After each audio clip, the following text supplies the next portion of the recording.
Everybody, and welcome to my channel. So I hope you're doing great, and I appreciate the feedback and dialogue. Also, thanks for subscribing and liking the videos and everything. Please go ahead and subscribe to the channel if you haven't. I love this forum. It's a great way to learn and kind of share this sort of information with like-minded people, so I really do appreciate it. I wanted to talk more about aliens. I've been huge on aliens for like couple years now, but so there's a video that I watched. So Diana, if you're watching, you suggested a video. It's called "Why a Desperate Alien Species is About to Reset Earth's Population." And the name of the channel is called Best of Danny Jones. I watched it. I watched the whole thing, and you know what's funny is I actually flipped by that video a couple times, and it was like 2 hours long. So I was thinking, oh man, I have a short attention span sometimes, so I have to really had to sit down and watch it. But I was totally fascinated by it, and then I went and rewatched a bunch of different parts of it. So it was great. Thanks for the suggestion, and it gave me a lot of food for thought too.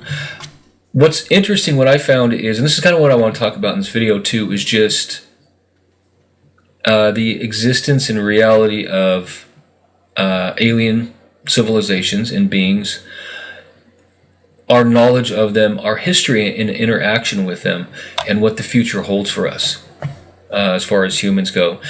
And just having watched, I don't know how many videos and read so many things over the past few years, but really getting into it more and more the past couple years, I'm starting to see so many similarities in many channels online and books that are written, even YouTube videos, official outlets even like NASA and the CIA and the US government and other governments too, that are kind of painting this really fascinating picture of the truth.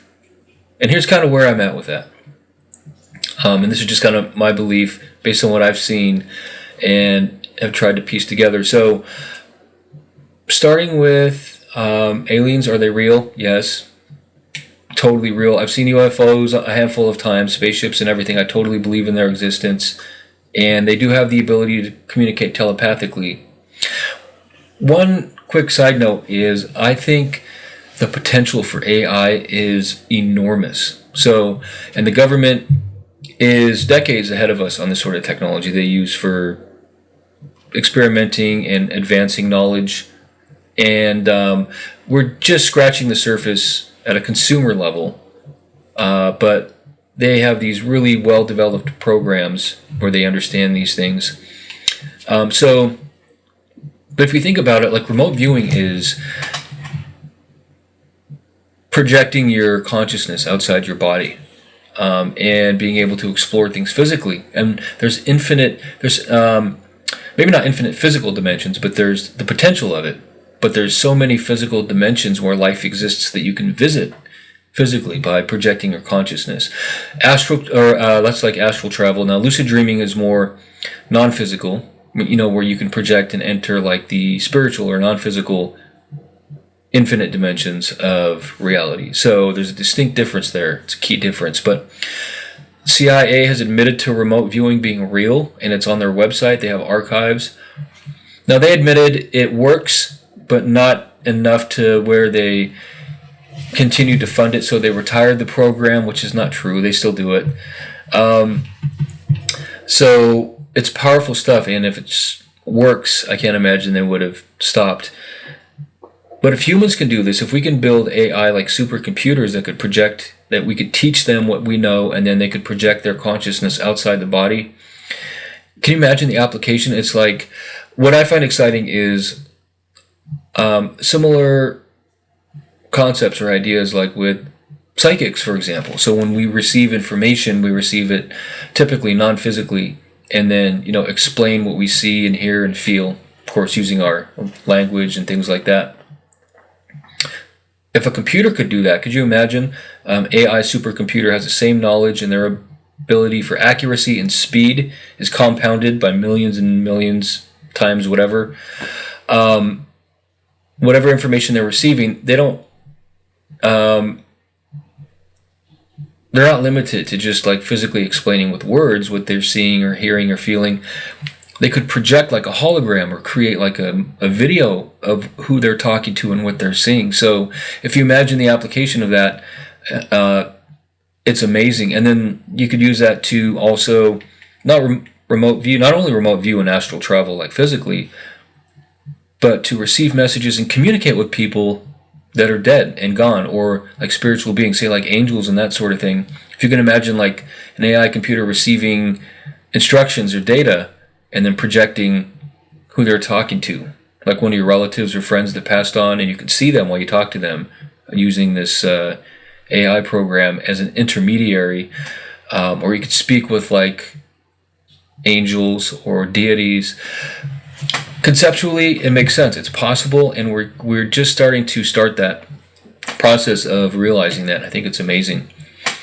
And the aliens out there, you could speak with them telepathically. A lot of them have this technology. And Stephen Greer kind of talks about this with his CE5 program, how you can communicate with them and ask them to, fly by in the sky if there's any spaceships out there. It's really cool. And if there are, they'll blink their lights at you or fly by. And there's a lot of videos online about this too, and I've experienced it firsthand, so I can personally anyways vouch for it, and I think it's pretty cool stuff. So part of the trick though is because weeks go by before I try to go out and see if there's any aliens in the sky. Again, sometimes there's none. So the trick is, because you can keep sending these messages out there as much as you want, but if they're busy or that sort of thing, if you're able to receive the messages back, then you have a better idea, and then you don't really waste your time. So that's one of my challenges, is just accuracy in communication and things like that. But fun stuff to explore on a side note. So anyways, with aliens, they are real, and they've been here, and they have bases here, and they have bases on the moon, and they're flying around outer space. Thankfully, the ones that are around here, there's a federation of beings and planets that are of a good nature. If they were malevolent or evil, they would have been here a long time ago to take us over, that sort of thing, which is good. And Stephen Greer talks about this too. They're very benevolent and very patient, because they've reached a certain high level of technology and conscious understanding, far beyond they're ancient. Some of these civilizations, with their technology, is just light years ahead of ours. And thankfully, the ones that are in this part of the universe anyways are more good and observing, and they have a very strict non-interference policy or protocol, because they respect and understand life needs to evolve and learn and understand things on its own. But as we're becoming more advanced with our technology and our information and our capability to explore different dimensions and leave our planet, it's now a reality for them that we're going to be part of this existing, thriving interdimensional and interplanetary network of civilizations, and they're making themselves more known gradually, and so is the U.S. government, to make that process less chaotic. Because if you can imagine, it would just upend all sorts of things if just too much happened at the same time. So, that being said, that's why they don't just show up and say, hey, we're real, but you can still talk to them. Like, you can still communicate with them, like, telepathically, and they're very open to doing that. Kind of like with the CE5 programs I just mentioned. So, there's that.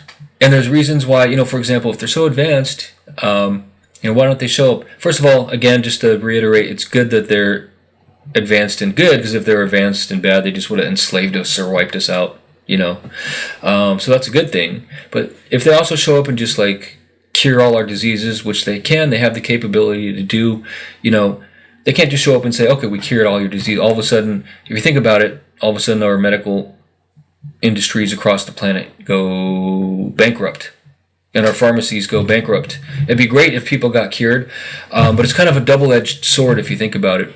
All of a sudden our population would just boom, and so and you'd have all these healthy people wanting to enter the workforce.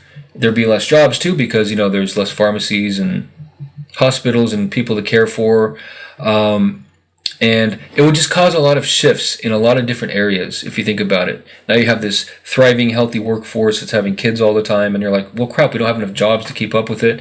We got to build more houses, and like these things have to be carefully managed. In other words, so it's a great idea, that they can show up and teach us how to solve our food problems and medical problems, but these things have to be managed carefully and responsibly. So, which makes sense. Which makes sense to me. Now, this video I mentioned, the aliens on that channel in the very beginning here, this guy talks about all this stuff, but he also talks about how the aliens are going to kind of reset or take over, kind of destroy humanity, was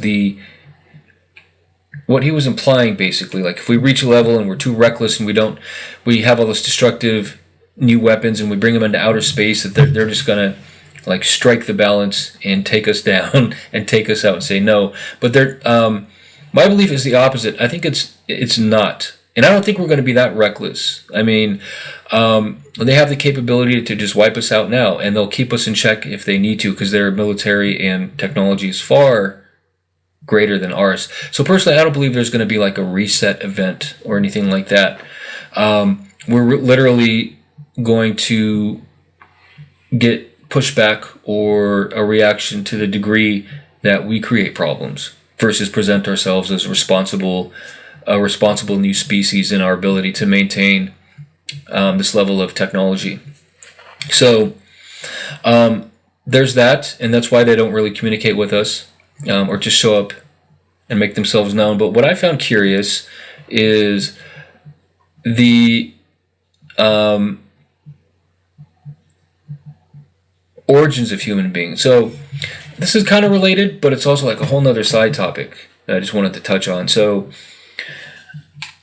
because we're not very new as a species, we're only a few thousand. I mean, we've been around a long time, but there's missing links in our connection to all the extinct species of like Neanderthals on the planet and that sort of thing. So they kind of thought that we evolved from them, or we were a separate group with similar features, but we just, survival of the fittest, we made it. But there are so many things that kind of tie us to elsewhere. Meaning, and there's a guy called Billy Carlson, and he has a great channel called Forbidden Knowledge, and he tries to piece his stuff together, like the history of human beings and our connection to outer space and our true origins. And it's really fascinating stuff, because all our major religions and pantheons, Greek, Roman, Christianity, so they all have similar themes, and the question arises, like, are they talking about spiritual beings, or like gods, real gods and angels, or superior civilizations that had godlike abilities? Because if you think about it, our writing systems only go back like 5,000 years. So prior to that, anything, beings that flew through the sky, or seems like they have the ability to heal and teleport and have these amazing capabilities, would seem godlike, and our only ability to describe them would be in limited terms. So, and there's so many similarities as far as these different cultures and what they experienced. And not only that, but there's evidence of, if I remember, there's like hieroglyphs of like flying machines somewhere in Egypt or something like that go way back, that kind of document visits from these spaceships. But what kind of opens the door even more to our past is fascinating, is the idea that we were actually brought here. And that would explain why there's so many missing links. And yes, we're similar to some hominid species here on Earth, but we come uniquely from elsewhere. Like, why do we have dark or deactivated DNA strands, and what's the origin of that, and why is it still in us, and what are these missing links? But above all else, why is there Egyptian architecture on Mars, and what's the connection there? Were there humans on Mars? There's signs of life in riverbeds and pyramids and all sorts of fascinating structures on Mars, and it looks like it was wiped out due to some sort of cataclysm at a certain point. you can see some of these images on NASA, on the NASA website. So this isn't like it's becoming less and less hidden, but gradually released. And Billy does a real fascinating job of kind of putting a lot of this stuff together. I'm still careful about what I believe, but there's so much evidence, and I've tried to channel and ask for answers and ask for the history of what's going on here. And from what I understand, there's a lot of truth to this theory. And what happened on Mars, so there was a civilization there, and that's the tie-in. Like, why do we have architecture and things, signs of life up there, and what destroyed Mars? There's a video that talks about there was like radioactive residue or isotopes similar to like nuclear or atomic weaponry found on Mars. And when I asked, like, for example, this was just the other day, but I've tried having this conversation a ton of times to make sure I can try to get the right answer. But from what I understand, it was a war. It wasn't a natural cataclysm. But the exact words I heard were it was caused by a bomb. A bomb caused the destruction on Mars, and that's what destroyed life there. So, and what's fascinating is this guy, Billy Carson, I'm sorry, I'm really sorry, but something like that, talks about it and how we were brought here as slaves, like as a slave class originally to colonize Earth and Mars by another human or humanoid species that kind of ruled over us with a slave and a caste system, and where they were looked upon like gods due to their high levels of technology. And eventually there was a rebellion within their own ruling class where they said this isn't right anymore, and they fought back with their own people with this like powerful weaponry, and eventually drove them off away from Earth and Mars, but not before Mars was completely wiped out. And that's why we have all the remnants over there. So, and then we were left here to continue our path uninterrupted by them. So this is kind of its own interplanetary war with its own politics. And funny enough, even though the aliens were around, there was higher dimensional beings all around. They're very hands-off in a good way. And I didn't understand this, and it took me a while to try to figure this out. But like a good analogy, I think, is like the war in Ukraine right now.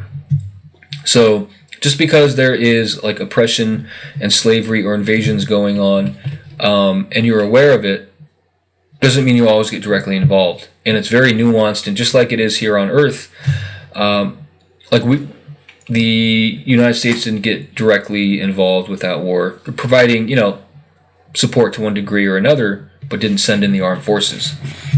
And it makes sense because this sort of thing is geopolitics exists interdimensionally. And that's why, because I was thinking, well, if these aliens are here observing and they're so benevolent and high-powered, why didn't they get involved and stop it? And that's why, because even though it sounds unfortunate, and there's more reasons to it that I think I'm starting to get a basic understanding, but non-interference, allowing life to unfold on its own until and people to choose their own path. But once you reach out to others, like other civilizations, you can form alliances. It's just like here, but they have a very strict observational non-interference policy unless engaged or unless threatened, these other civilizations. So I was like, wow, so the Anunnaki, that name might ring a bell, but that's the name of this other alien species that supposedly originally brought humans to Mars and Earth. And there's evidence that links to this sort of thing out there. So there's a backstory, and I think it's amazing, and for me anyway, it's starting to come together. So I think there's a connection there. And one final note before I quit talking. Sorry, I only wanted to talk for a few minutes, but this stuff's like really exciting for me. So before I talk too long, the other thing I wanted to mention. Oh, okay, that's right. So the other thing I wanted to mention. So I tried asking questions as far as, well, where are there more humans out there? Like if we were brought here and by a superior human species as well and treated as slaves, for example, or lower ranking, like a class or caste system, we obviously came from somewhere. Where's our human ancestors, so to speak? Where do we exist now? And they are still out there. on other planets, humans just like us. And from the answers I received, from what I believe, the sort of slavery and caste system that brought us here still exists on those planets and amongst their own people. So it hasn't even ended yet, and this is a few thousand, 4,000 or 5,000 years when it ended here.